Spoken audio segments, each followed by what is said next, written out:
Welcome everyone to the Healing Autoimmunity Summit, where you will learn secrets from cutting-edge doctors and wellness experts about how you can restore your health and feel great again.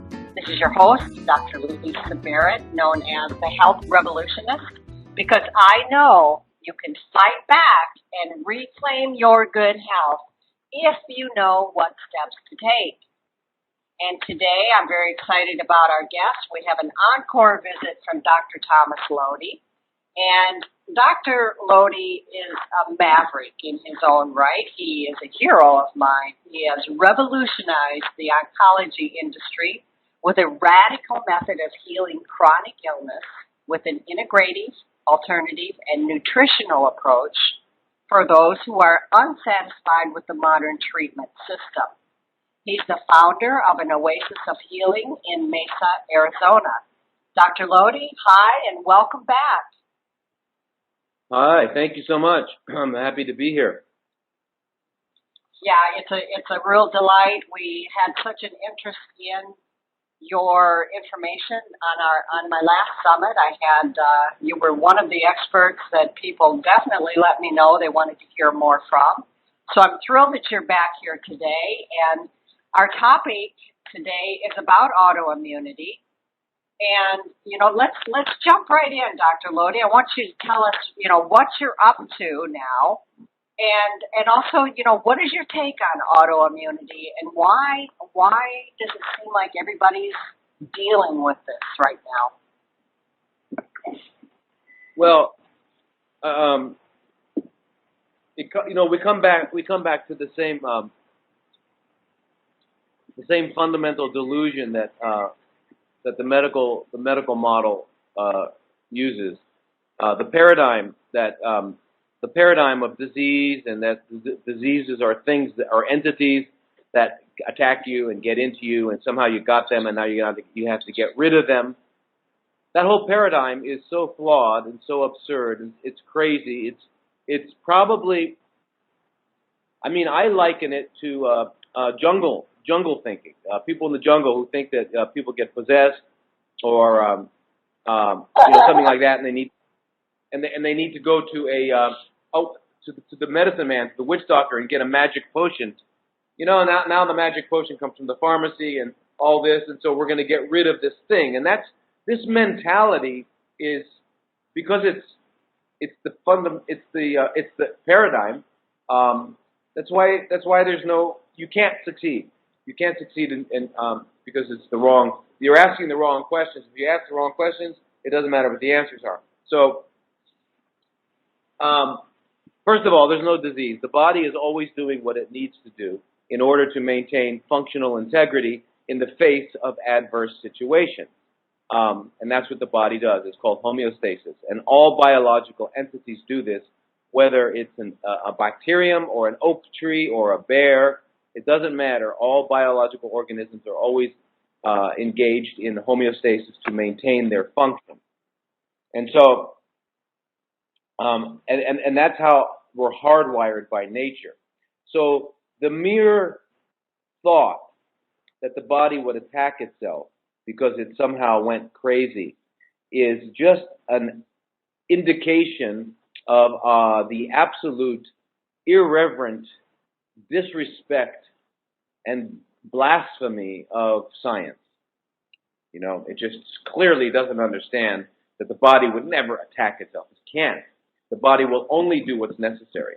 So if the body's doing something, we have to understand what it is it's doing and why, and then remove the cause. Get rid of the reason why. If it's doing the high blood pressure dance, why is the blood pressure elevated? Oh, it's elevated because your arteries are narrowed. Well, why are they narrowed? Oh, because I've been eating pizzas and cheeseburgers. Oh, okay. So what's the reason? Should I take a drug to dilate my arteries, or should I stop eating that way, cleanse my body, and allow my arteries to get back to health?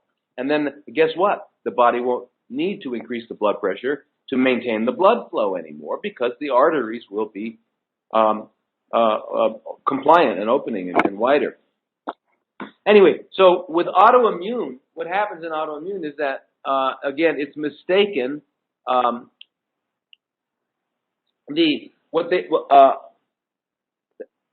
they look at it, the conventional people look at it as if now you have antibodies and your ANA is up, and and they have all different names for it. They have lupus, and they have Sjogren's, and they have Graves' disease, and Hashimoto's, and rheumatoid arthritis, and there's all these different names. And if you look at how they actually come up with a diagnosis, they have a checklist, and you have to meet a certain number of criteria under each checklist to do it, right? And then they give it a name, as if that mattered. I mean, in the end, the only real treatment they have is steroids.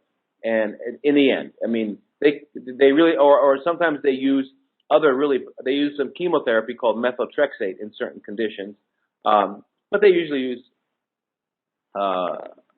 it comes down to steroids. And so let's look at that. Let's look at what that means. What does a steroid actually do? What's the fundamental effect of a steroid? It is a powerful, powerful anti-inflammatory. Oh, so why doesn't a bell go on in the heads of those madmen in the white coats? Why doesn't a bell go off and say, oh, I guess what's happening is there's a chronic systemic inflammatory response. Maybe that's the underlying cause. Oh my gosh. Anyway, they don't think that way. And in fact, that's what's happening. The body is engaged in a chronic systemic inflammatory response. And guess what is the mechanism by which the body produces a inflammatory response? It's called the immune system. And so the immune system is on fire. It's having to deal with something. So our job is to find out what is it dealing with. And when we look at the reality of things, when we go into it, we understand that the immune system is, in most cases, what we call autoimmunity, is that the body is dealing with some sort of hidden or not yet found infection. It could be unfound a dysbiosis in some way or another. There is an increase in yeast, or there's some other pathogenic organisms. We're even finding now that in coronary artery disease, at the very center, at the very bottom of a plaque, which are the little lesions that accumulate in the arteries, there's a nanobacteria, or a very, very small type of bacteria. So there's probably in most what we call autoimmunity, there is a severe dysbiosis, not only of the gut but systemically. And secondarily, there's probably heavy metals. In other words, what we're talking about is there are toxins and imbalance in the body, resulting in an environment that allows the growth of pathogenic organisms. If the body is balanced, if the milieu is appropriate, then you will have only the normal healthy bacteria able to survive. So anyway, it always comes down to the same thing, that what we need to do is that we need to cleanse the body and restore the normal bacteria and reduce inflammation. And the various ways of reducing inflammation naturally are through eating. There's a very good study out of the University of Washington by Dr. Luigi Fontana showing that people who eat raw vegan food, actually all of them have low CRPs, and the CRP is an indication of total body inflammation. It brings their CRP to less than 0.1, undetectable, very, very low. And that's one sure way of doing it. But there are other things. At the center of inflammation are these cytokines in the body called NF-kappa beta, etc. They're all reduced with curcumin, with boswellia, with all these botanical herbs that are used in Ayurvedic medicine, that are used in traditional Chinese medicine and naturopathic medicine. So it comes down to the same thing, and that's why there is only one, quote, disease, unquote, and that is called the accumulation of toxins, and so it's called toxemia. So, okay. Dr. Lodi, I know you're blowing some people's minds here, because first of all, you say there is no disease, and then you say there is no autoimmunity, and there's no such thing as the body attacking itself. But what I'm getting out of what what you're saying here, you're kind of boiling it down to these three factors as being causal factors of any disease, if I'm following you, and that is inflammation, infection, and toxic factors. So Yes. these being your causal factors and tracing it back to, well, you've got inflammation, but why, rather than treating with the steroid, getting rid of the cause of the inflammation and maybe taking a look at eating all those cheeseburgers and pizzas that are causing the inflammatory factors and the toxicity levels in the body. So I get you here. I hear what you're saying, and so I know that your specialty your focus has been around treating cancer and helping people restore their bodies from this. What is the difference here between being in a cancerous state and an autoimmune state? Well, the difference in any condition actually is where the focus of the accumulated toxins happens to be, and what is being challenged the most by these processes, these underlying processes. For example, like we were mentioning a moment ago, if the accumulation of plaque and other things is occurring in the arteries more quickly, and it's causing an inflammatory reaction there more quickly than it's destroying the mitochondria, which would bring on what we call cancer, then the person will have high blood pressure. And usually what we see is if you can view, get this image in your mind of a tree, and the tree has a system of roots, and then there's a single trunk, and then there are multiple branches. Now the roots represent eating inappropriate for the human anatomy and physiology, going to bed late, being exposed to EMF, having toxic relationships, etc. So you look at all the roots there that are contributing to the trunk of the tree, and the trunk of the tree is an accumulation of toxins, or it's called toxicity. And then you have the branches going off, and the branches are the different names, whether it's autoimmunity, etc. So in autoimmunity versus cancer, to get back to your question specifically, in autoimmunity, what has happened is that we haven't yet seen enough destruction of the cells. Now, see, what happens in cancer is that the little organelles within the cell that are called mitochondria that produce energy at a very efficient rate get destroyed. Enough of them get destroyed and become dysfunctional so that the cell has to resort to glycolysis, or what is also known as fermentation, in order to stay alive, in order to function. And that's exactly what they do, because they're hardwired to stay alive. And so they do that, and when you have chronic fermentation, that's literally what is cancer. But, so let's say what's happening is that hasn't happened yet, but what's happening is that it's triggering the anti-inflammatory response systemic. So autoimmunity usually comes before we would get the cancer, or other than. It's another branch that goes off. And what happens is that, let's say because of the toxicity, you have some sort of mutated a yeast or fungus or bacteria that is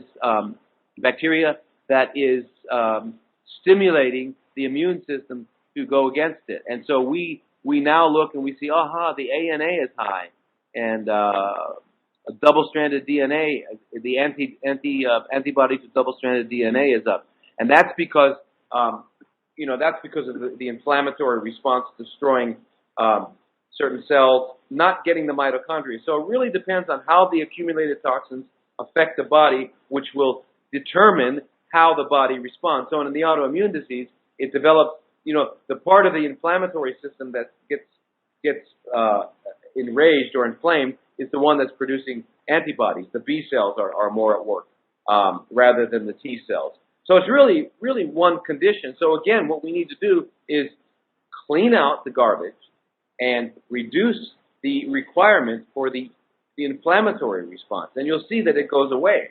I mean, there are so many scholarly articles on curcumin and its anti-inflammatory effects, and boswellia, and pepperine, and ginger.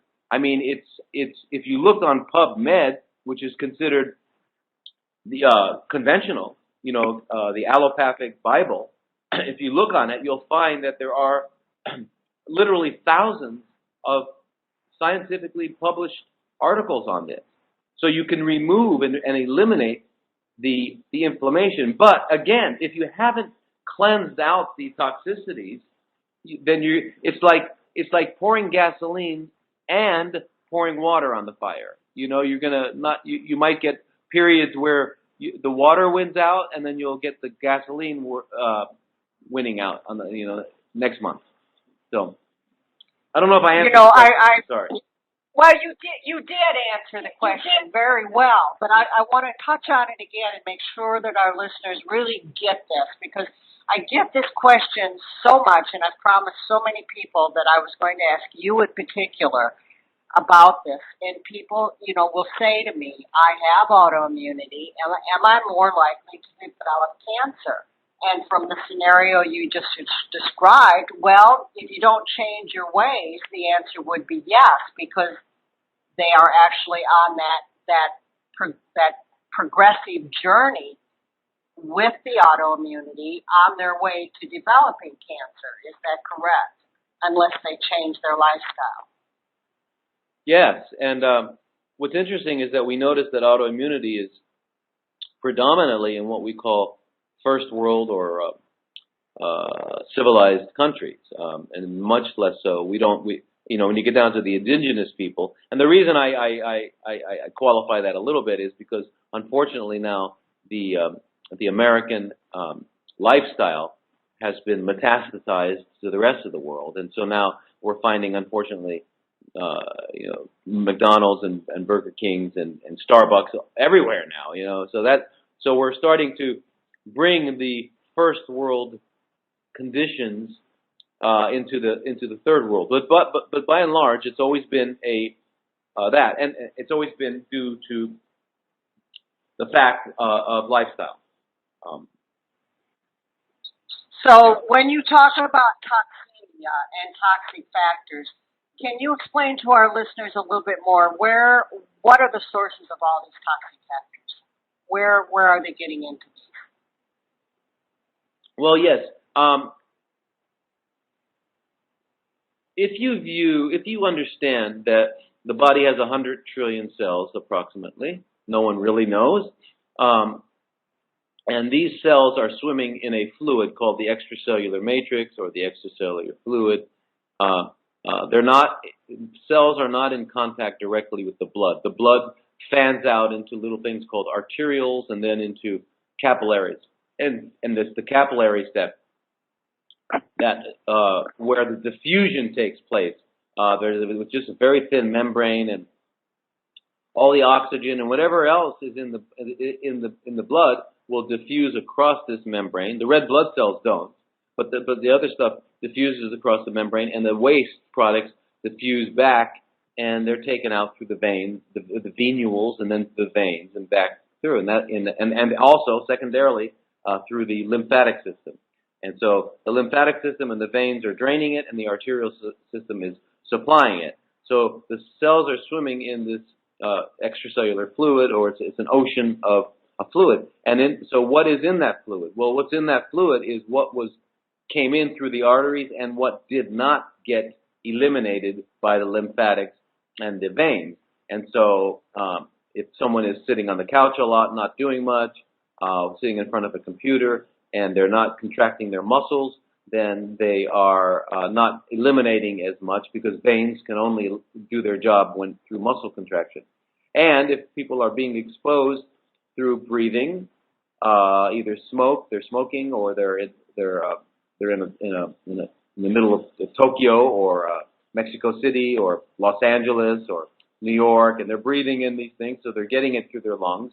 If they're applying if they're applying toxic chemicals to like makeup and perfumes and deodorants and hair products and all those things that's coming in through their skin. And then, of course, in their food, if they're eating food that is not organic, and not organic simply means not poisoned. They didn't put pesticides, herbicides, fungicides, and insecticides and all those things. It's funny, those just happens to rhyme with suicide, genocide, homicide, you know. So clearly not the side you want to be on, right? So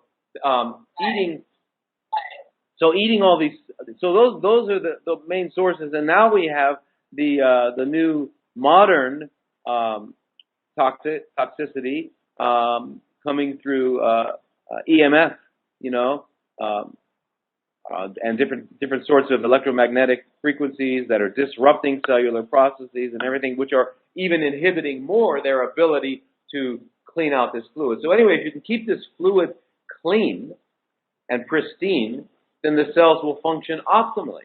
And if it gets dirty, they don't. Now, the way the body heals, the fundamental way that the body heals is through a process known as inflammation. So do we need inflammation? Absolutely. Without it, we'd be dead within a few minutes. So we need to have an inflammatory response. But it should be an acute inflammatory response. It gets rid of, I bang my finger. It gets red hot, swollen, and painful. And in a few days, it's healed. And it's that process that heals it. But if I keep banging my finger, I keep smoking, I keep eating, I keep doing those things that are biochemically hammering my body, and then in other words, I'm stimulating the inflammatory response. So I develop chronic inflammation, and then we have the many phases of chronic inflammation, and one of them is what we call autoimmunity.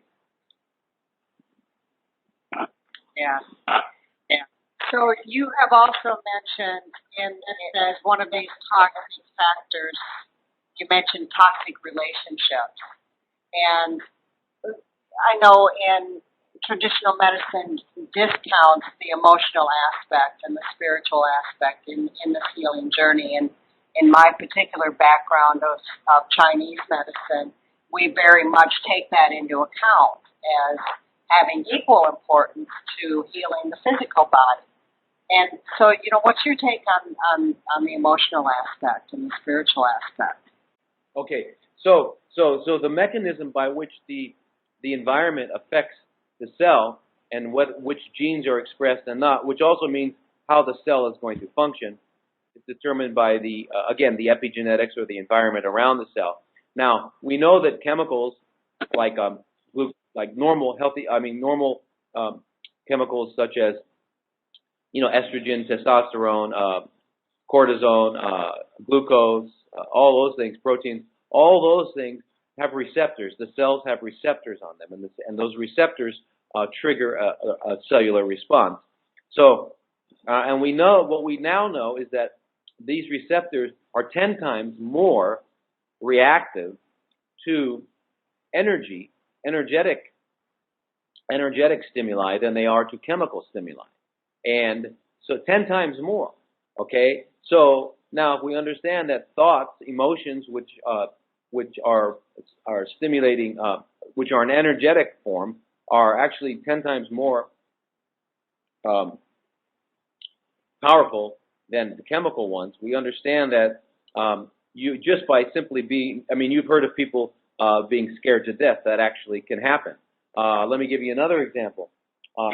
Two women, childbearing age, let's say 30 years old, move in and become roommates, and within 30 to 60 days, they're menstruating at the same time. They didn't decide it. They didn't plan it. They didn't talk about it. It happened, and that's because of the powerful effect of the emotions and thoughts, which are generating energetic impulses. And so if you have a toxic relationship, you're cheating on your spouse, you're cheating on your boss, doing anything that's literally just dishonest, or you're fearful all the time of a spouse, or you're in continual rage, having fights and things like that, your cells are being bombarded by these toxic energies, which are stimulating cellular responses. So yes, that's the effect of emotion. Right.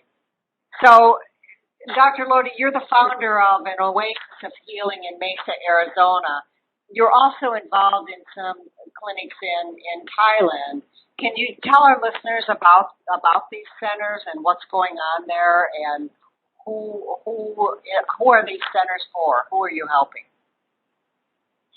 Okay, sure. In Arizona, we opened about 11 years ago in Mesa, Arizona, and we have been devoted primarily to cancer, but usually the family and the friends that accompany the people have other conditions, and they're usually wanting to get some help while they're there as well. And so, even though we've been focusing on cancer, we do help people with any condition, because remember, there's really only one condition.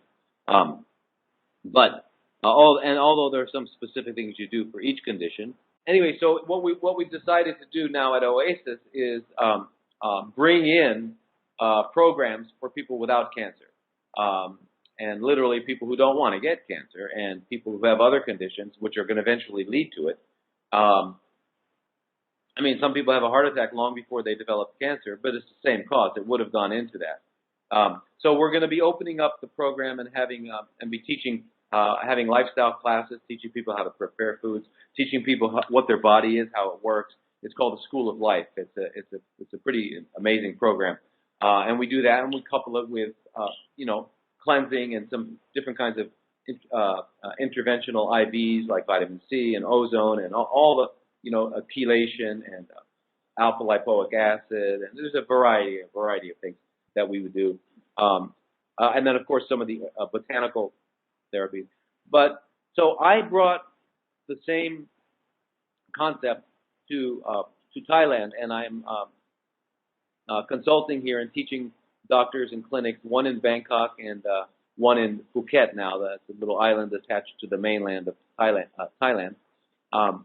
And so we're doing the same thing. We're more like in Phuket, it's called Life Co, and we're more like Life Company, Life CO, Life Co Phuket. It's more of wellness. In other words, who needs wellness? Well, everybody, including the cancer person. What is the cancer person asking, really? They're asking, how do I get well again? How do I resolve and restore my health?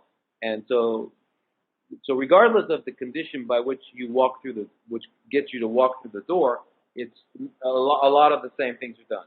So that's what we're doing. And the other one is in Bangkok, and that one is, again, primarily cancer, but open to other conditions as well. Okay, so anyone who's interested, who's dealing with an issue, whether it's autoimmunity or cancer, or they just want to stay healthy and not get these situations going on, are candidates for your clinics, either in Arizona or in Thailand. Correct. Okay. So tell us about your websites. Well, yeah, the website in for the U.S. is anoasisofhealing.com, but sometimes people forget the and they wind up at Oasis of Hope or some other sort of thing. So we have another one, something you can type into your browser, and that is stopmakingcancer.com. It's really easy.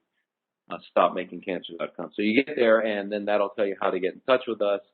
Now in Phuket, you can go to lifecophuket.com, and that will take you on to it. And that website does not specifically address all these things. It's just more of a general website, but you would get in touch with them, and they would be able to arrange either. What I do with most people, because they're coming from outside of the country, whether it's in Phuket or in the U.S., they're coming from other states or whatever. So what I do is you talk to one of our